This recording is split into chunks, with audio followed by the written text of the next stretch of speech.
grâce qu'il nous a fait encore ce soir de nous rassembler. Le Seigneur est merveilleux. Et nous bénissons encore le Seigneur de ce qu'il nous a parlé encore hier. Le Seigneur hier, à travers notre bien-aimé, nous a enseigné. Et pendant que notre bien-aimé est tenté de parler hier, je bénis le Seigneur, j'ai été touché, et principalement sur l'édification du bien-aimé concernant la construction de l'édifice de Dieu.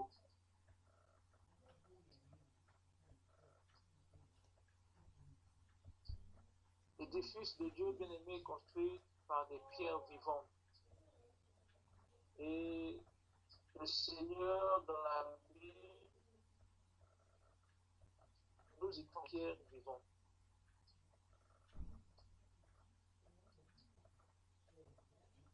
Nous allons lire la Bible dans le livre de 1 Pierre. Donc le message, nous allons prendre pour thème aujourd'hui les pierres vivantes.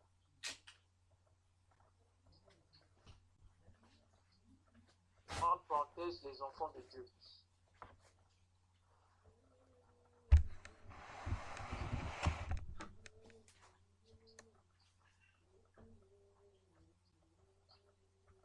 Pierre chapitre 2, le verset 4. À partir du verset 4, je vais lire. 1 Pierre chapitre 2, à partir du verset 4. La Bible dit ceci. Approchez-vous de lui, pierre vivante, rejetée par les hommes, mais choisie et précieuse devant Dieu. Verset 5. Et vous-même, comme des pierres vivantes, édifiez-vous pour former une maison spirituelle, un saint sacerdoce en vue d'offrir des victimes spirituelles agréables à Dieu par Jésus-Christ.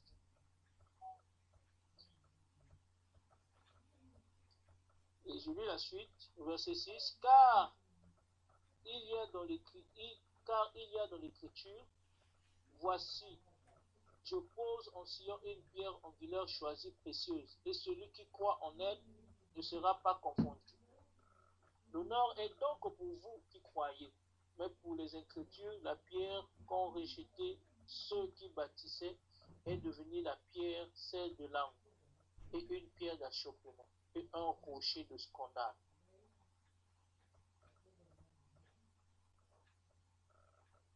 Le verset 9. Ils s'y achoppent en désobéissant à la parole, et c'est à quoi ils ont été destinés. Vous, par contre, vous êtes une race élue, un sacerdoce royal, une nation sainte, un peuple racheté, afin d'annoncer les vertus de celui qui vous a appelé des ténèbres à son admirable lumière. Vous qui autrefois n'étiez pas un peuple et qui maintenant êtes le peuple de Dieu. Vous qui n'aviez pas obtenu miséricorde et qui maintenant avez obtenu miséricorde. Amen. Ici, le Seigneur fait allusion à, la Bible ici fait allusion à Christ qui est la pierre précieuse. Et il dit, dans le verset 5, il dit, et vous-même, comme des pierres vivantes.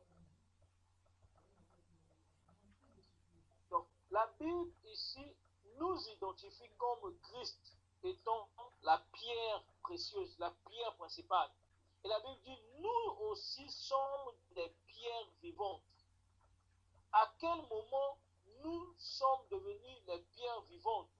La Bible dit, parce qu'il nous a élus. Le verset 9, vous, par contre, vous êtes une race élue, un sacerdoce royal, une nation sainte, un peuple racheté. Ah, bien aimé, la Bible, la Bible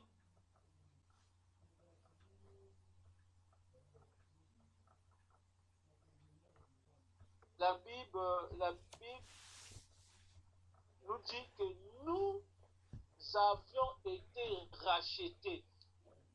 Nous avions été rachetés. Nous qui n'avons peut-être pas, qui étaient éloignés de Dieu, mais par sa grâce, il nous a rachetés afin de faire de nous un peuple, un sacerdoce royal. Alors, bien aimés, Dieu veut que nous soyons des pierres vivantes, que nous nous identifions à lui, que nous portons en nous, bien aimés, cette marque qui nous identifie à Christ. Je veux que nous puissions porter, avoir cette attitude-là des enfants. Lorsque nous lisons la Bible dans le livre de Matthieu 18, rapidement, je prends Matthieu chapitre 18. La Bible dit ceci, Matthieu chapitre 18, le verset, on peut prendre à partir du verset 3. Rapidement, la Bible dit ceci.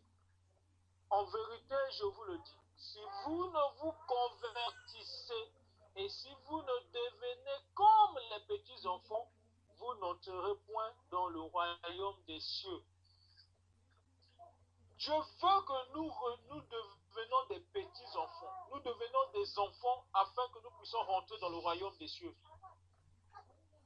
Pourquoi le Seigneur veut que nous puissions être des enfants? C'est pour que nous puissions porter la marque du Père.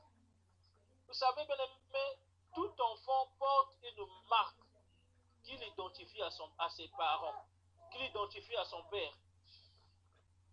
Sous terre, bien aimé, nous voyons ce que la nature nous enseigne. Qu'un enfant porte toujours une marque. Peu importe que l'enfant ne ressemble pas textuellement à son père, mais il y a une marque qui ne soit peut-être pas physique ou bien visible à l'œil nu, mais il a toujours une marque qui identifie l'enfant à son père. Bien aimé, il y a aujourd'hui, lorsque nous voyons même dans ce monde, il y a des gens qui parfois ont perdu un parent ou bien un enfant qui a perdu son père, ou bien un père qui n'a jamais rencontré son enfant. Même lorsque le monsieur meurt, la science est capable de prendre même un reste du père, du cadavre de ce père-là, pour extraire l'ADN afin d'identifier le père à son fils. Tant bien que le père n'est plus vivant, mais ils peuvent prendre une identité, c'est-à-dire une partie du père et l'identifier à une partie du fils. Donc, bien aimé, la ressemblance de l'enfant à son père dépasse même le niveau physique, dépasse même le niveau visible. C'est de ça que le Seigneur veut nous dire dans la Bible. Nous devons ressembler, nous devons porter une marque qui nous identifie au Père. Pas seulement visiblement, pas seulement au niveau externe, mais il faut qu'il y ait une marque indélébile qui nous identifie à notre Père. Parce que l'enfant ne s'identifie pas à son Père seulement par l'apparence, mais il s'identifie au Père à l'intérieur et à l'extérieur. Lorsque le Seigneur nous fait allusion ici de la Bible, lorsqu'il parle que nous devenons comme des enfants, il ne veut pas que ceux qui sont grands redeviennent des petits enfants, non. Il veut que nous nous identifions comme étant ces petits enfants. C'est-à-dire qu'à l'intérieur de nous, que nous ayons une ressemblance des petits enfants. Alors, qu'est-ce que le Seigneur veut dire lorsqu'il dit qu'à l'intérieur, que nous devenons petits enfants? Que notre intérieur, que notre marque puisse nous identifier au Père. Souvenons-nous bien aimés dans la Bible. Dans la Bible, le Seigneur dit que David est l'homme selon mon cœur. Alors, pourquoi le Seigneur dit de David l'homme selon son cœur? Et il prend la ressemblance de David à l'intérieur, pas à l'extérieur. On peut se poser la question, David, avec tout ce qu'il a fait, avec tout ce qu'il a commis comme problème,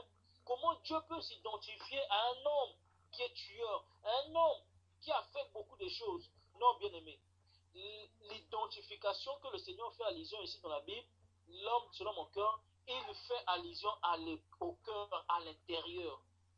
Bien aimé, il y a des moments où Dieu nous identifie, pas seulement, pas au niveau externe. Pas parce que nous sommes grands, pas parce que nous sommes beaux, pas parce que nous pouvons bien parler, mais Dieu prend la chose importante et l'identifie à la chose importante aussi de Dieu.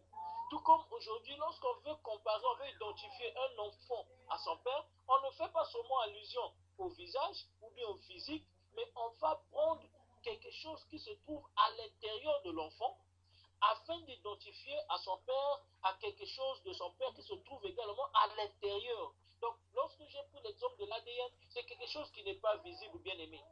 L'enfant peut ne pas avoir le thème de son papa. L'enfant peut ne pas avoir le physique de son papa. Mais l'intérieur ne ment jamais. La marque qui se trouve dans l'enfant bien-aimé ne pourra jamais mentir s'il est de son père ou pas. Si aujourd'hui nous les hommes, nous identifions des enfants par leur visible, vous dites, ah, cet enfant-là ressemble à son père, c'est une photocopie de son père. Mais Dieu, comme dans l'ADN, Dieu prend l'ADN de l'enfant et l'identifie à son père. Dieu aujourd'hui veut nous identifier à lui, pas extérieurement, mais Dieu veut voir l'intérieur. L'homme selon mon cœur, il voit le cœur de l'enfant, le cœur d'une personne qui doit ressembler au cœur de l'enfant. Alors, quel est le cœur de l'enfant, bien-aimé? Le cœur de l'enfant. Nous avions ici, Dieu nous a fait comprendre dans le groupe ici, lorsque nos bien-aimés prêchaient, on nous explique que l'enfant, bien-aimé, l'enfant considère son papa comme étant comment je pourrais dire, comme un extraordinaire. Lorsque nous grandissons, à chaque fois que nous avions des problèmes, on disait toujours, je vais dire ça à mon père, je vais dire ça à papa, je vais dire ça à papa. Parfois même lorsqu'on discute entre nous des amis, on disait, ah, mon papa, moi, il va m'acheter ceci. Même lorsque tu ne lui as pas encore demandé, mais tu vas dire aux amis que moi, je sais, mon papa est capable de m'acheter ceci. Du coup, on considérait nos pères comme étant des personnes qui étaient capables de tout. À chaque fois qu'on pouvait être capable d'avoir besoin de quelque chose, on se disait que lui, il est capable de nous donner, sans pourtant savoir s'il a les moyens pour nous acheter telle ou telle chose. Ça, c'est l'attitude d'un enfant qui croit, qui met toute sa confiance à son père. Ça, c'est le premier point. Le deuxième point, bien aimé, qui nous identifie à un enfant. Quelle est l'attitude d'un enfant? C'est de toujours mettre sa confiance en son père. Lorsqu'il voit le danger, la première des choses, il fuit vers son papa. Lorsqu'il voit un danger devant, il ne peut pas se déplacer tant que son papa n'est pas à côté de lui. L'attitude d'un enfant bien-aimé, c'est toujours se sentir en sécurité à côté de son père. Loin de son père, il se sent en insécurité. Bien-aimé, voilà les signes intérieurs qui doivent nous identifier de l'enfant. L'attitude d'un enfant, c'est quoi? Même lorsque son papa le punit, même lorsque son papa le tape, même que son papa lui inflige soit une punition, mais l'enfant finit toujours dans les mains de papa. Moi, je me souviens, lorsque je grandissais, même lorsqu'on me tape, ou bien même lorsque je tape, j'ai un petit enfant avec moi, lorsque je le gronde, lorsque je gronde un petit enfant, et il pleure, et lorsque je le prends, il revient toujours dans mes bras. C'est ça l'attitude d'un enfant. C'est toujours considérer que son papa est mieux placé pour le consoler, son papa est toujours le meilleur. Quel que soit ce que son papa peut lui faire, ou bien quel que soit ce que son papa peut lui donner, il revient toujours auprès de l'enfant. Voilà le point que le Seigneur a choisi pour s'identifier à David. Il a vu David dans la tristesse. David a reconnu son péché. David a reconnu son erreur. Et David a reconnu que Dieu seul est son refuge. Il est revenu auprès de David et de son Dieu. C'est de ça que le Seigneur a choisi pour s'identifier à David. Voilà pourquoi il dit David, l'homme selon mon cœur. Il s'identifie à nous, bien-aimés, par rapport à ce que nous faisons, à ce qui est à l'intérieur en nous. Il ne s'identifie pas à nous par rapport à ce que nous sommes. Mais ce que lui, il voit en nous. Voilà pourquoi, bien aimé, Dieu ne nous regarde pas tel que nous nous regardons entre nous, avec des beaux habits, avec l'intelligence, avec la connaissance, avec la sagesse, avec la force, avec l'argent. Dieu ne nous regarde pas de la même façon telle que nous nous regardons, mais Dieu regarde à l'intérieur.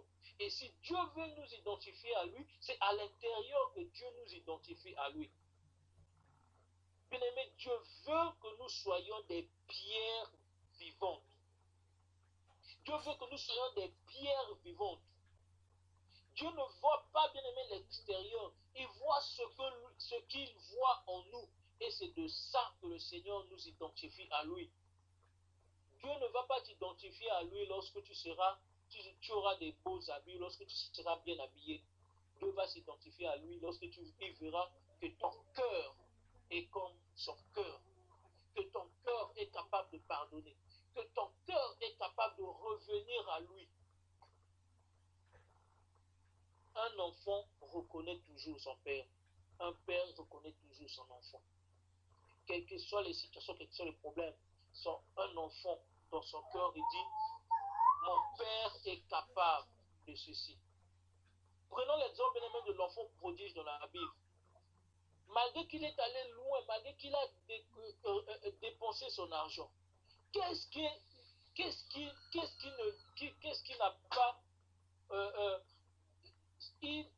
il a réfléchi et il ne s'est point trompé sur un point. Il ne s'est pas trompé sur un point bien aimé. Ce point-là, c'est qu'il se disait dans son cœur que si je reviens auprès de mon père, il ne va pas me rejeter. Il ne s'est jamais trompé à ce point-là. Il s'est trompé en prenant l'héritage, en allant utiliser l'argent ailleurs, par-ci, par-là. Il s'est trompé en demandant de l'argent à son père et aller festoyer. Il s'est trompé dans ce cas-là, mais lorsqu'il était dans les situations, il ne s'est pas trompé sur l'identité du cœur de son père. Il ne s'est jamais trompé sur l'identité du cœur de son père. Il a dit, si seulement je reviens vers lui. Oh, bien-aimé, lorsque tu fais la volonté de Dieu, tu peux connaître comment est le cœur de Dieu. Lorsque tu écoutes la parole de Dieu, lorsque tu veux faire sa volonté, bien-aimé, tu peux connaître ce que Dieu est. Il est écrit dans la Bible, je pense que c'est dans le livre de Psaume, la Bible dit, ceux qui prient connaissent tout. Je vais fouiller un peu ce passage, je ne sais pas si je pourrais retrouver ça, mais il y a quelque chose comme ça, il dit que ceux qui prient connaissent tout, quelque chose comme ça, dans Psaume. Je pourrais fouiller ça même à la fin.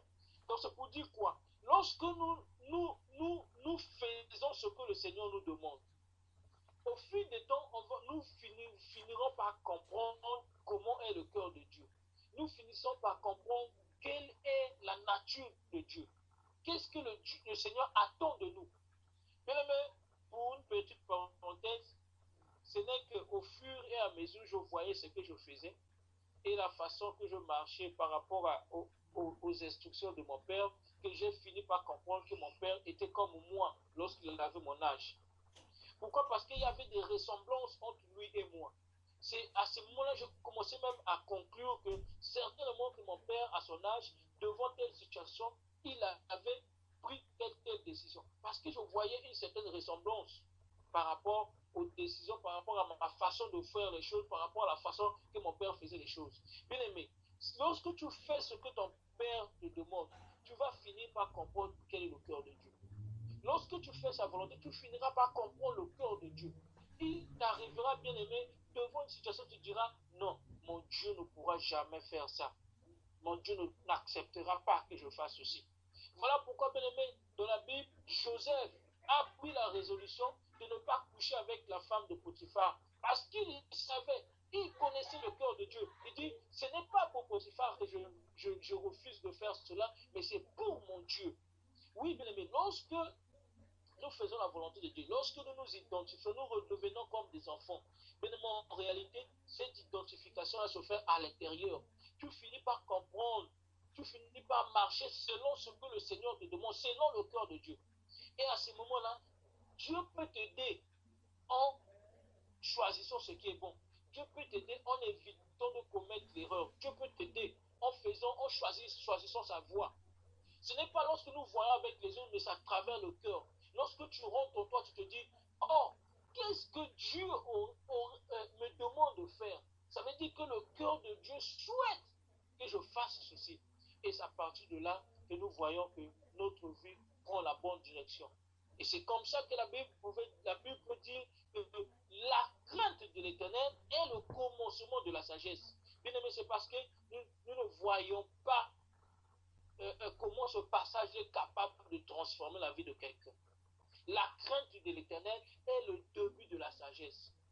Aujourd'hui dans le monde, je prends juste un exemple. Beaucoup de gens prennent telle décision. Beaucoup de gens, les gens de notre âge, à notre époque, lorsqu'ils ont une situation, ils mettent d'abord l'argent en avant. Ils mettent d'abord leur expérience en avant. Ils font des choix par rapport à ce qu'ils voient de bien, à ce qu'ils voient de brillant. Mais toi, tu fais des choix par rapport à la crainte que tu as pour l'Éternel. Ce n'est qu'après que les gens vont finir par comprendre que le choix que tu as fait est meilleur du choix qu'eux ils ont pris. Pourquoi? Parce que toi, tu as fait ton choix basé sur la crainte que tu as de l'Éternel.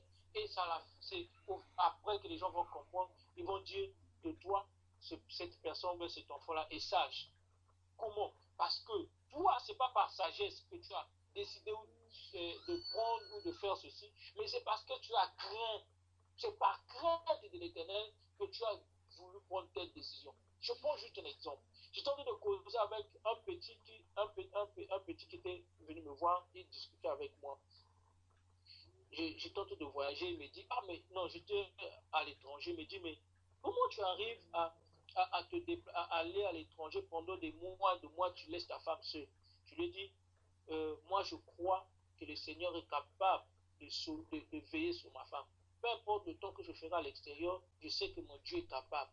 Et il trouvait ça comme de la folie, il dit, ah mais toi là vraiment.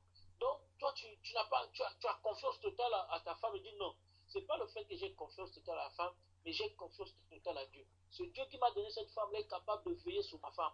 Bien aimé, vous voyez, je le fais par crainte. Je dis, mon Dieu que moi, je connais là, il est capable de veiller sur ma femme. Et même là où je vais là-bas, il y a des amis, là où je pars souvent à l'étranger, des amis qui veulent même induire en injustice, dans l'erreur, en disant, mais toi tu es loin de ta famille, tu peux faire ceci, commettre telle chose, personne ne saura. Je dis non, je ne le fais pas parce que mon Dieu que je connais là, je ne peux pas faire, mon Dieu que je crains, je ne peux pas faire telle chose. Et au fil du temps, les gens finissent par comprendre, ah, mais c'est une décision sage que la personne a prise. Mais quoi? Qu'est-ce qui a fait que ma décision soit sage? C'est parce que je crains de faire mal à ce que le Seigneur me demande de faire. De faire le contraire à ce que le Seigneur me demande de faire. Et ça, c'est à ce moment-là on commence à découvrir une certaine sagesse. Lorsque nous craignons Dieu, bien-aimé, c'est là, lorsque nous craignons Dieu, et nos décisions que nous prenons en craignant Dieu, bien-aimé, fait de nous des hommes sages, des femmes sages. Voilà pourquoi le Seigneur veut que nous nous identifions à lui dans notre cœur. Bien-aimé, Dieu ne veut pas que nous nous identifions, que nous devenons des enfants par, par aspect externe, par aspect visible, physique. Non, Dieu veut que nous nous identifions à lui de l'intérieur. Qu'est-ce qui fait de toi un enfant de Dieu? Ce n'est pas lorsque tu portes la Bible chaque jour, ce n'est pas lorsque tu vas à l'église chaque jour, ce n'est pas lorsque tu jeûnes chaque jour, ce n'est pas lorsque tu participes au programme chaque jour, mais Dieu, ce qui t'identifie à Dieu, c'est ton intérieur. Est-ce que ton intérieur, ton cœur plaît à Dieu? Est-ce que ton cœur fait ce que ton Dieu te demande?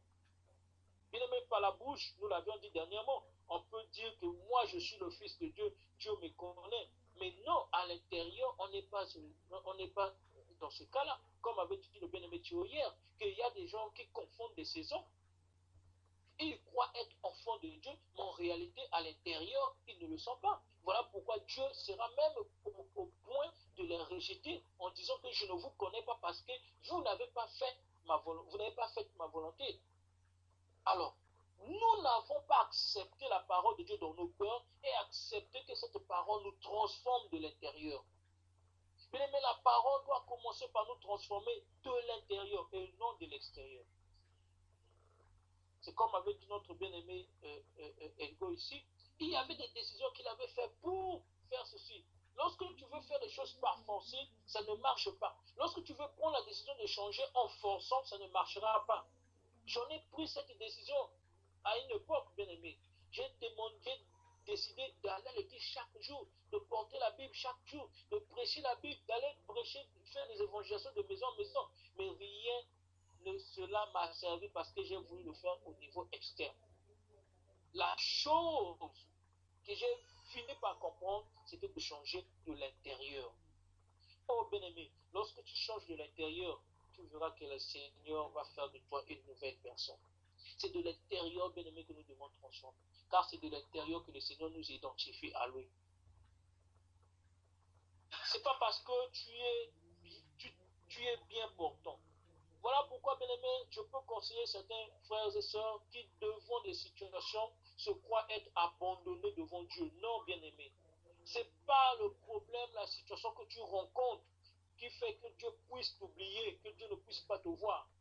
Même lorsque tu es abandonné, même lorsque tu es rejeté des parents, tu es rejeté de ta société, le Seigneur te regarde, car il n'a pas besoin de voir, il n'a pas besoin de se contenter de ce qui te couvre visiblement, de ce que tu rencontres physiquement, mais Dieu a besoin de voir le cœur, ton cœur, où tu places ton cœur, bien-aimé, dans les souffrances. Où places-tu ton cœur dans les souffrances? Si tu crois que tu es dans l'obscurité, que ta vie ne marche pas, mais où se trouve ton cœur? Crois-tu que ton cœur se trouve aussi dans l'obscurité? Lorsque tu te dis que tu as assailli des problèmes et que Dieu ne me voit pas, Dieu au contraire voit le cœur. Ton cœur, quelle est la disposition, quelle est la position de ton cœur face aux problèmes? Car le Seigneur ne te verra pas en physiquement, mais il verra où se trouve ton cœur. Dans les problèmes que toi tu considères comme l'obscurité, les situations, les difficultés que tu considères comme l'obscurité, où places-tu ton cœur? Mais si tu mets ton cœur dans les doutes, ça veut dire que ton cœur est dans l'obscurité. Mais si tu mets ton cœur dans l'espoir, dans la confiance, peu importe les problèmes que toi tu crois qui viennent bloquer ta vie, qui viennent obscurcir ta vie, mais ton cœur, bien aimé, se trouve dans la lumière car tu as l'expérience. C'est cette lumière-là qui éclaire ton cœur. C'est depuis le cœur que le Seigneur fait quoi? Nous identifie. Oui, bien aimé, le Seigneur veut nous identifier comme des enfants. Il veut vraiment nous donner, il veut vraiment que nous soyons comme des enfants, que nous nous comportions comme des enfants. L'homme selon mon cœur, c'est à travers le cœur bien aimé que le Seigneur nous identifie. Nos choix, nos décisions, notre vie, notre façon de voir les choses.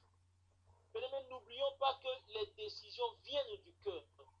Même lorsque nous préméditons faire le mal, c'est à partir du cœur. Comme avait dit notre bien-aimé la fois dernière, que le péché n'est pas lorsque nous l'avons commis, c'est avant même. C'est dès que tu prends la décision. Si dans le temps bien-aimé, on disait que ne tue pas,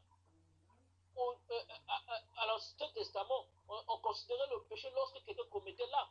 Mais dans le Nouveau Testament, on considère le péché lorsqu'il commence déjà, il prend naissance dans son cœur. C'est à partir de là qu'on considère cela comme étant péché. Voilà pourquoi le Seigneur ne voit plus l'extérieur, voit maintenant la source. Oh bien-aimé, aujourd'hui, tu te crois être abandonné à cause de la multitude des choses horribles que tu as faites dans le passé, de la multitude des péchés. Et le diable vient même s'aimer dans ton cœur, te rappeler tes péchés, te rappeler tes erreurs, te rappeler ta vie passée. Mais bien aimé, si tu vois cela comme étant un problème, ce serait difficile que tu puisses changer, ce serait difficile que tu puisses plaire à Dieu. Le Seigneur, rappelons-nous que le Seigneur voit le cœur. Même lorsque tu es rempli de péché, même lorsque ta vie est dans l'obscurité, si seulement depuis la source, tu ouvres ton cœur à Dieu. Nous l'avions parlé la fois dernière sur la repentance, que la vraie repentance est depuis le cœur. Si dans ton cœur, tu acceptes déjà, avant même que ta vie physique, avant même ta nature puisse être transformée, dès lors que dans ton cœur, tu prends cet engagement, c'est à partir de là que le Seigneur commence à faire, depuis la source. Et Dieu commence à changer ta vie. Voilà pourquoi, bien aimé, il y a des gens que Dieu a enlevés dans le péché, dans l'impudicité, dans l'ivrognerie, à cause de l'engagement qu'ils ont pris depuis leur cœur. Dieu peut te voir dans un lieu assailli de péché, mais dès que dans ton cœur tu prends l'engagement, Dieu peut t'enlever de cet endroit. Dieu peut changer ton identité, te donner une nouvelle vie. Ceux qui t'avaient vu dans le passé te connaissant tant qu'impudique, mais le Seigneur, depuis le cœur, a fait de toi une nouvelle personne. Dieu change, transforme notre vie de l'intérieur et de l'intérieur vers l'extérieur. Dieu veut que nous soyons des enfants depuis l'intérieur, bien-aimés. Dieu veut que nous soyons des enfants depuis l'intérieur, pas depuis l'extérieur. Alors, lorsque Dieu nous identifie comme étant des enfants, il y a quelque chose que nous savions, que le cœur de Dieu est capable de nous recevoir, de nous pardonner, de nous mettre à l'abri de certaines choses. Lorsque nous nous identifions comme étant enfants bien-aimés, le Seigneur nous protège. La Bible dit que dans Ésaïe, même lorsque l'obscurité va couvrir la terre, mais sur toi, la Bible dit, la lumière fera quoi? Jaillira. Nous allons lire ce passage. C'est dans Ésaïe.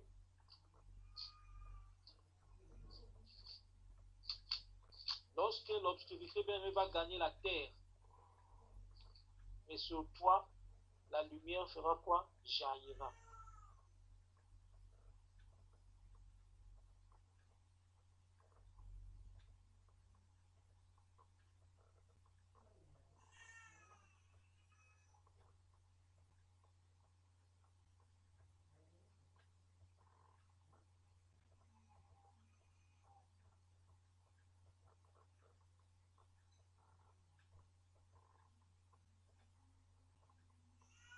Ésaïe chapitre 60, à partir du verset 1, la Bible dit ceci: lève-toi, sois éclairé, car ta lumière arrive et la gloire de l'Éternel se lève sur toi. Verset 3. Voici les ténèbres couvrent la terre et l'obscurité les peuples. Mais sur toi, l'Éternel se lève, sur toi, sa gloire apparaît. Bien-aimés, nous sommes exempts de l'obscurité ou bien des problèmes qui peuvent arriver à toute l'humanité. Regardez ce que le Seigneur fait. Si, bien-aimé, il y a une voie qui est barrée pour les autres, mais pour toi, cette voie n'est pas barrée. C'est une porte qui est fermée pour les autres, pour toi, cette porte n'est pas fermée, elle est ouverte. C'est de ça que le Seigneur dit. Si les gens dans ce monde me subissent la loi de la pesanteur, si les gens dans ce monde subissent la loi qui est établie dans ce monde-là, mais bien aimé, sur toi, la loi n'a plus de l'effet sur toi. Nos bien-aimés ici nous ont parlé sur la loi. Si aujourd'hui les gens vivent encore sous la malédiction de la loi, mais bien aimé, sur toi, la malédiction de la loi ne te frappe plus. Tu es exempt de cette loi-là. Pourquoi? Parce que celui qui a complété la loi est devenu ton père. Celui qui a complété la loi a fait de lui, a fait de toi son fils, a fait de toi son co-héritier. Celui qui a complété la loi, puisque Jésus-Christ a déjà complété la loi. Et lorsque tu rentres en lui, toi aussi tu fais comme si tu as complété la loi et la loi ne peut plus te frapper. C'est ça que le Seigneur veut dire ici. Que même lorsqu'il y a les ténèbres, bien aimés, sur toi, les ténèbres ne régneront pas. Même lorsque tu arrives dans ce monde et qu'on a décidé que non, pour tous les enfants, pour tous ceux qui doivent avoir le boulot, ils doivent passer par telle loge. Bien aimé, chez toi, la loi ne va pas s'exercer. Même lorsqu'on dit que pour que tu puisses avoir tel poste, il faut donner tel argent. Sur toi, cette loi ne va pas exercer. Pourquoi? Parce que en toi, Dieu t'a identifié comme étant son fils. Il a fait de toi une nouvelle personne. Alors, lisons la Bible dans Matthieu chapitre 17, pour finir. Matthieu chapitre 17, le verset 25. Matthieu chapitre 17, le verset 25. La Bible dit ceci. Je arrivé à Capernaum, ceux qui percevaient les 2 drachmes s'adressèrent à Pierre et lui dirent: votre maître ne paye-t-il pas les drachmes? Si, dit-il.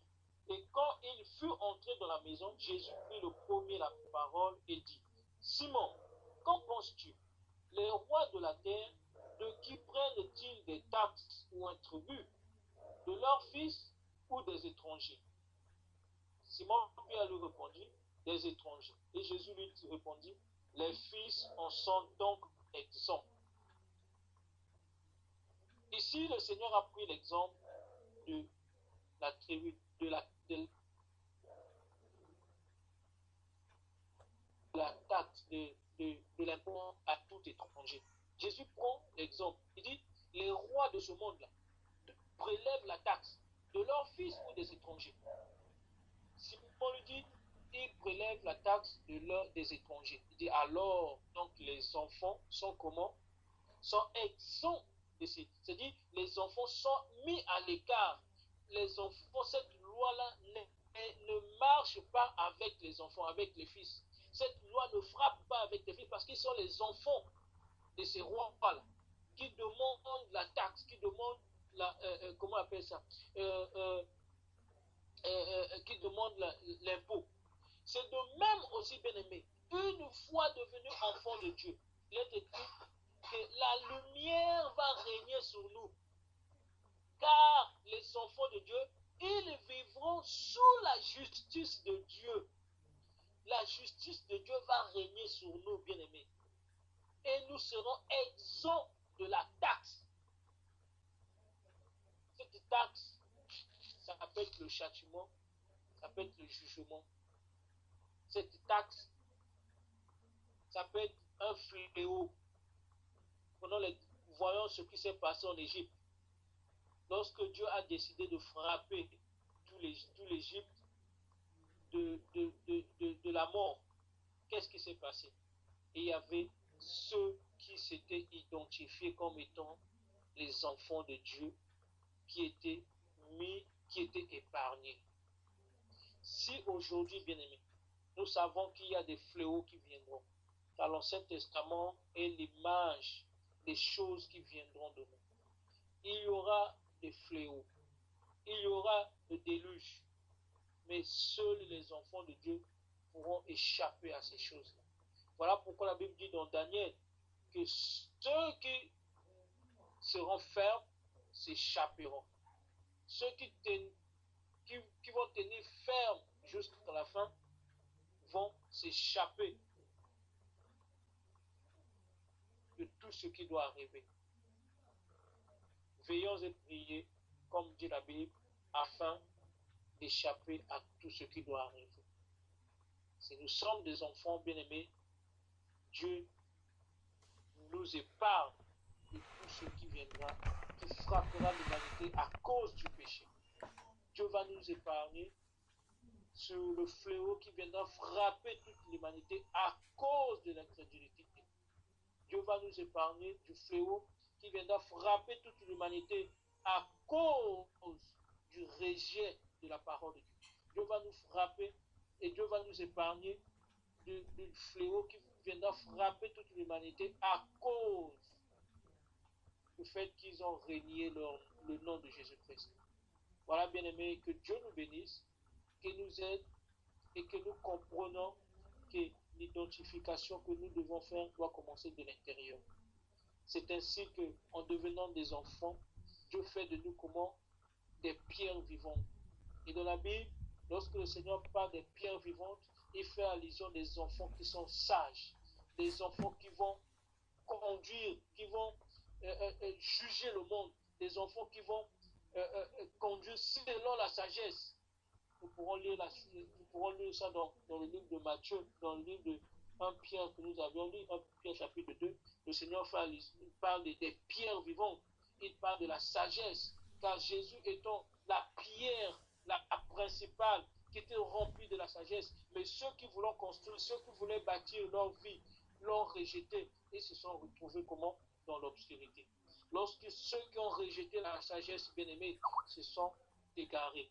Mais nous étant des pierres, il a fait de nous des pierres, il a fait de nous des enfants sages par la crainte que nous avions de lui, parce que nous craignons et nous marchons dans la crainte de Dieu, et Dieu a fait de nous des pierres, des enfants sages. C'est comme ça, bien-aimés, que le Seigneur attend de nous. Que le Seigneur soit glorifié. Amen.